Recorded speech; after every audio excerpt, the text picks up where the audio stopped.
যা গরম পড়েছে, এই গরমে একটু ঠান্ডা ঠান্ডা আইসক্রিম হলে কেমন লাগে বলো তো? দারুণ লাগে না? তার উপর আইসক্রিমটা যদি হয় ম্যাঙ্গো ফ্লেভারের, তাহলে তো পুরো জমে যাবে, তাই না? তাই আজ বাড়িতেই বানিয়ে ফেললাম ম্যাঙ্গো আইসক্রিম। ছোট বড় সবার মুখেই ভালো লাগবে এই আইসক্রিম। তো দেখো, প্রথমে একটা আম নিয়ে নিয়েছি, ওপরে মাথাটা কেটে দিয়ে আমের পাল্পগুলো বের করে নিয়েছি। আর পাল্পগুলোকে ভালো করে বের করে নিয়ে আমের খোসাগুলোকে কিন্তু সাইড করে রেখে দিয়েছি, দেখতেই পাচ্ছ তোমরা ভিডিওতে।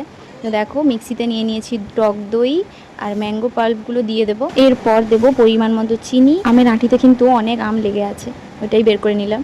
এরপর দিচ্ছি আমুল দুধ, আমুল দুধের 2টো প্যাকেট আমি নিয়েছি। আর লাগবে 1 কাপ মতো দুধ। এরপর সব ইনগ্রিডিয়েন্টসগুলো একসাথে মিক্সিতে ঘুরিয়ে নেব। পর ওই আমের খোসা যে রেখেছিলাম, ওই খোসাগুলোর মধ্যে আমের মিক্সচারটা ঢেলে দেবো। এরপর এটাকে ফ্রিজে রেখে দাও 1 দিনের জন্য, ব্যাস। তারপর সার্ভ করো একদম ঠান্ডা ঠান্ডা ঘরে বানানো ফ্রেশ আইসক্রিম। আমের পাল্পগুলো বের করতে করতে না, একটা আমের খোসাটা না একটু ছিঁড়ে গেছিলো, ওই দিক দিয়ে বেরিয়ে যাচ্ছিলো। ঠিক আছে, কোনো ব্যাপার না। অনেকটা মিক্সচারই বেশি হয়েছিল, সেগুলো ঢেলে দিলাম চায়ের কাপে।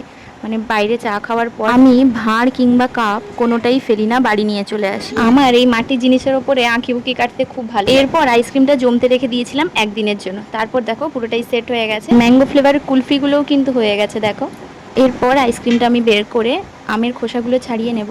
খোসাটা ছাড়ানোর পর বুঝতে পারবে যে কতটা সফট হয়েছে আইসক্রিমটা। তোমরাও এরকম বাড়ির তৈরি আইসক্রিম ডেফিনেটলি বানিয়ে খাবে আর আমাকে জানাবে কেমন লাগলো। সত্যি অসাধারণ হয়েছিল খেতে। বাড়ির সবাই খেয়ে কিন্তু খুব ভালো হয়েছে বলছিল। তোমরাও কিন্তু এরকম বানিয়ে খেতে পারো আর বাড়ির সবাইকে খাওয়াতে পারো, দেখবে সবাই খুব ভালো বলবে। আর খেতে সত্যিই খুব ভালো হয়েছিল। সব থেকে বড় কথা কি বলো তো, আমার মেয়ে খুব পছন্দ করেছে।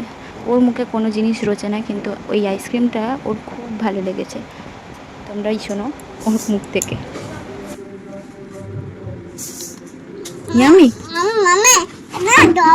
হুম।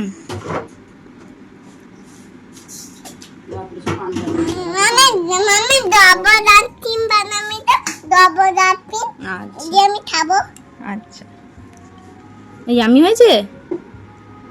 হুম।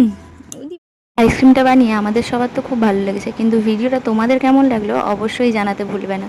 থ্যাংক ইউ ভিডিওটা পুরোটা দেখার জন্য।